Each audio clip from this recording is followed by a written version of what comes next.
начиная с 16 августа контрольно-ревизионная группа при Центральной избирательной комиссии во главе с членом ЦИК Гайпуловым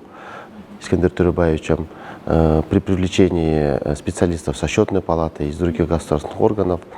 начала проверку по использованию бюджетных средств на прошедших выборах. Цикл охватывает с 2020 года, это местные выборы с начала 2020 года, выборы Джорку Кенеша 2020 года и все циклы, которые были проведены, досрочные выборы президента, проведение референдума и заканчивая этим годом местные выборы и также повторные выборы в 3 городах. При проверке, будут охвачены все территориальные избирательные комиссии, будут проведены все проверки на составление отчетности, списание ГСМ, выплата вознаграждений как